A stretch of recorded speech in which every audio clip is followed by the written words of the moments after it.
बिहार के शिक्षकों के ट्रांसफर को लेकर शुरुआत हो गई है। शुरू हो गया, खुशी की बात है। अब इस शिक्षकों में यह है कि मेरा होगा कि नहीं, किसका किसका होने वाला है, किस कैटेगरिया का होने वाला है।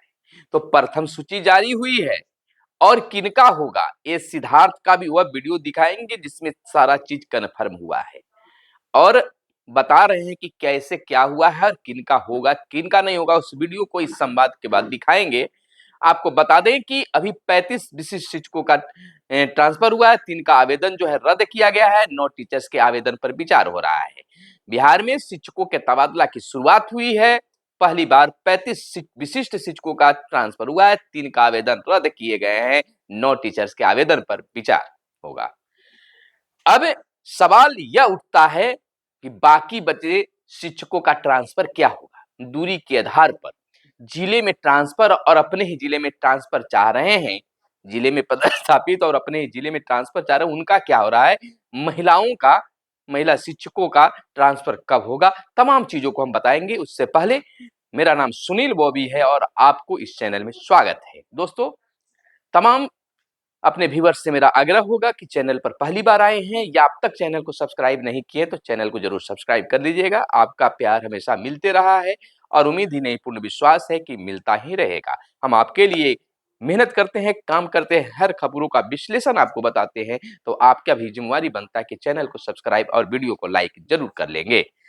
खबरों की सिलसिला हम आपको शुरू करते हैं और बता दें कि हम आपको अपने संवाद के बाद उस वीडियो को दिखाएंगे जिसमें खुद एस सिद्धार्थ साहब क्या कुछ कह रहे हैं शिक्षकों के लिए। उस संवाद को भी आप सुनिएगा, वीडियो के अंत तक बनिएगा, वीडियो को स्किप मत कीजिएगा, न तो कहीं भी अगर स्किप करने पर आपका मुख्य पॉइंट छूट सकता है।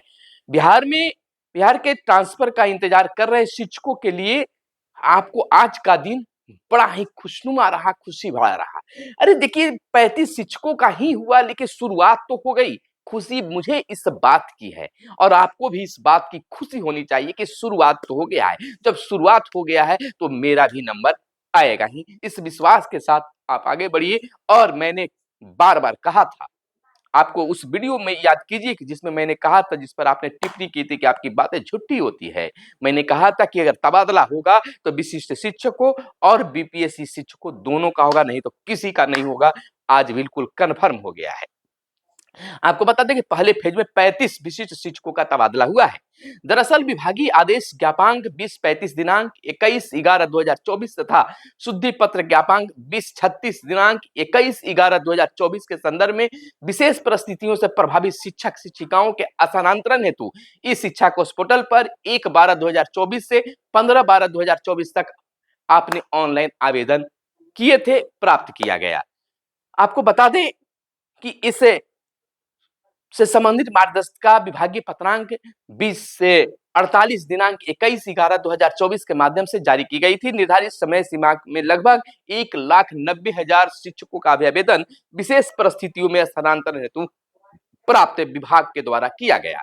विभाग ने प्राप्त किया। शिक्षकों ने काफी उम्मीद के साथ इसे अभिवेदन किया था और शिक्षकों को बीच में लगा था कि मेरा तो ट्रांसफर होगा ही नहीं, लेकिन मैं बार बार कह रहा था कि ट्रांसफर होगा, वो अभी जनवरी महीने में ही होगा।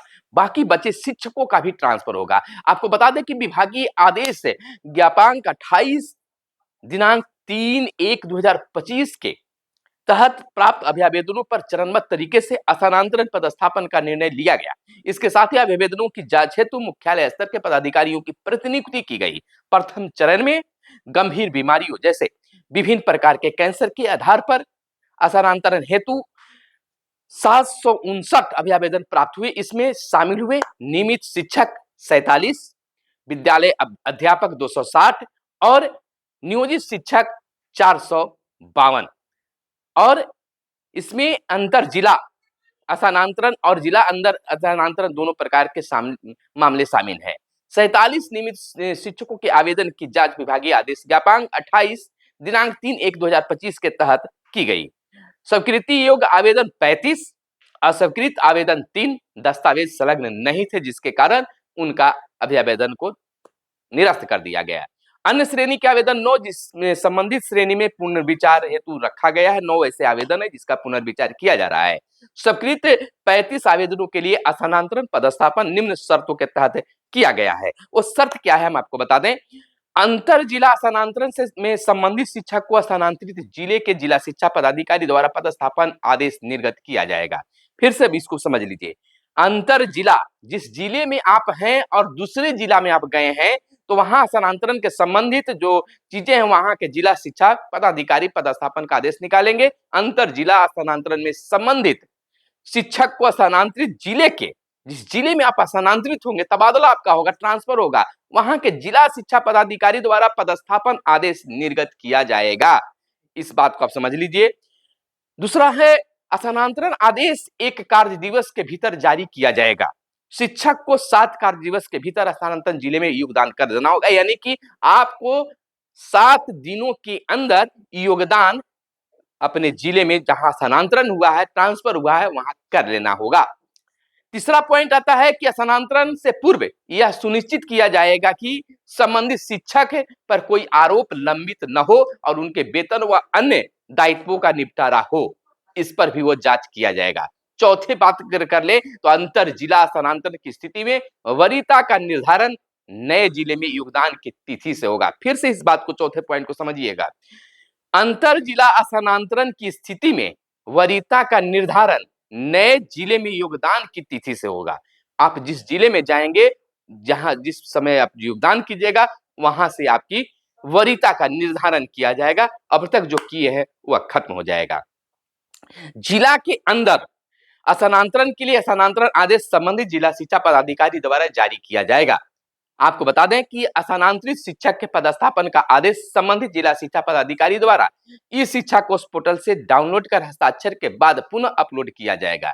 यह आदेश संबंधित शिक्षक, प्रधानाध्यापक और अन्य अधिकारियों के लिए सुलभ होगा। तो इस तरह से बहुत कुछ बेहतर हुआ है। अब जो शिक्षक जो हैं तबादले को लेकर चाह रहे थे, वह तबादला की बातें पूरी हो गई है। आपको इस सिद्धार्थ का उस बयान को भी दिखाएंगे कि क्या कुछ कर रहे हैं। देखिए, यहां पर अगर हम कुछ पॉइंट की अगर बात कर लें तो इसमें थोड़ी सी समझने वाली बात है। तीसरे नंबर का जो पॉइंट है उस पर हम चर्चा करेंगे कि ये स्थानांतरण से पूर्व यह सुनिश्चित किया जाएगा कि संबंधित शिक्षक पर कोई आरोप लंबित न हो, यानी कि आप पर यह कन्फर्म किया जाएगा कि आप पर कोई किसी प्रकार का आरोप है कि नहीं, और उनके वेतन की कोई गड़बड़ी है कि नहीं, अन्य दायित्वों का भी निपटारा इसमें किया जाएगा। सबसे बड़ी बात चौथे पॉइंट को लेकर, इसमें विशिष्ट शिक्षक, बीपीएससी से बहाल शिक्षक दोनों समझेंगे। जिला के अंदर स्थानांतरण के लिए स्थानांतरण आदेश संबंधी जिला शिक्षा पदाधिकारी द्वारा जारी किया जाएगा। अब थोड़ी बात दोनों तरह के शिक्षकों के लिए समझने की जरूरत होगी। तीसरे पॉइंट पर आ जाइए। तीसरे पॉइंट पर क्या वो बातें हैं, आपने अगर समझ लिया होगा तो बहुत बहुत धन्यवाद आपको। स्थानांतरण से पूर्व यह सुनिश्चित किया जाएगा कि संबंधित शिक्षक पर कोई आरोप है कि नहीं, इस चीज को है तो इसको आप देख लीजिएगा। अगर है तो निश्चित तौर पर आपको होगा। अंतर जिला स्थानांतरण की स्थिति में वरीयता का निर्धारण नए जिले में योगदान की तिथि देगा। चौथे पॉइंट को आप समझिए। अंतर जिला, अगर आप मान लीजिए कि गया जिला में पदस्थापित हैं और मुजफ्फरपुर जिला में जाते हैं, तो आप जिस दिन आप वहां ज्वाइन कीजिएगा मुजफ्फरपुर में, उस दिन से आपकी पदस्थापन मानी जाएगी, यानी कि आपका उस दिन से स्थानांतरण के आदेश संबंधी जिला शिक्षा के द्वारा जो है वरीयता जो है गिना जाएगा। अंतर जिला स्थानांतरण की स्थिति में वरीयता का निर्धारण नए जिले में योगदान की तिथि से होगा।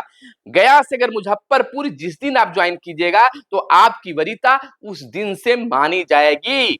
तो यहाँ जो बातें हैं, जो बीपीएससी से बहाल शिक्षक हैं जो प्रोबेशनल पीरियड में चल रहे हैं, तो क्या उनकी प्रोबेशनल पीरियड बढ़ जाएगी, यह सवाल है।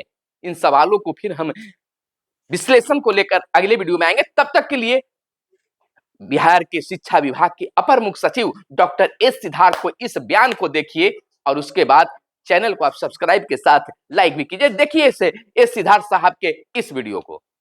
देखिए, हम लोगों ने जो आवेदन पत्र प्राप्त किए थे राज्य में सभी शिक्षकों से, सभी प्रकार के शिक्षकों से, उसके संबंध में हम लोगों ने अपने ट्रांसफ़र की नीति के आलोक में हम लोगों ने ट्रांसफ़र पोस्टिंग की प्रक्रिया शुरू कर दी है।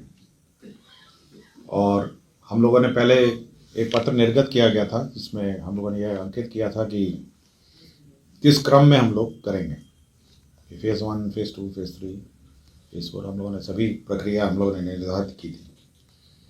उसी क्रम में जिनको बहुत सबसे ज़्यादा कठिनाई हो रही थी टीचरों में, वो थे कैंसर पीड़ित टीचर थे। तो हम लोगों ने शुरू किया है कैंसर पीड़ित टीचरों से। और कैंसर पीड़ित टीचरों में भी 3-4 प्रकार के टीचर हैं, जैसा आपको सबको पता है। पहला है जो पुराने टीचर्स थे, जो रेगुलर टीचर्स थे। दूसरे हैं जो बीपीएससी के TRE 1, TRE 2 वाले हैं। तीसरे हैं जो सक्षमता पास हैं, और चौथे हैं जो आपके नियोजित हैं।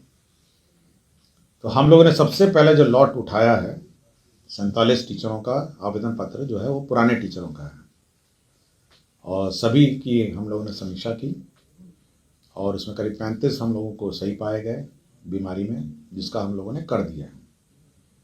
और बाकी जो बच गए हैं 47 में से 35 के, वो नॉर्मल आवेदन पत्र ट्रांसफ़र के रूप में उसको लिए जाएंगे। कुछ तो 2 आवेदन पत्र थे जो बिल्कुल कुछ खाली थे, उन्होंने कुछ लिखा भी नहीं था। तो इसी क्रम में हम लोग सभी का ट्रांसफ़र पोस्टिंग करेंगे। अब अगला लॉट हम लोगों का जो टेकअप आज होगा, वो हम लोग का जो TRE 1, TRE 2 बीपीएससी वाले हैं उनको टेकअप करेंगे। और सक्षमता पास में हम लोग ये चेक कर रहे हैं कि वास्तव में उन्होंने स्कूल में योगदान दिया नहीं दिया है। तो योगदान पत्र चेक हो रहा है कि वास्तव में वो स्कूल योगदान दे रहे हैं, और उन्होंने सक्षमता पास के बाद जो रेगुलर टीचर की सेवा है उसमें उन्होंने योगदान दिया है नहीं दिया। तो सबका क्रमानुसार हो रहा है, इसलिए मैं सभी टीचरों से अनुरोध करता हूँ कि ज़्यादा इसमें टेंशन नहीं लीजिए। आपके सभी आवेदन पत्र पढ़े जाते हैं, और सभी आवेदन पत्र मेरे स्तर पर पढ़े जाते हैं। मैं सभी आवेदन पत्र को देखता हूँ, अपने स्तर पर देखता हूँ, और पढ़ के मैं समीक्षा करके अप्रूव करता हूँ। इसलिए ज़्यादा इसमें आपका क्रम आएगा जब भी आएगा, लेकिन हम लोग जितनी जल्दी हो सके हम लोग सभी पर विचार कर रहे हैं।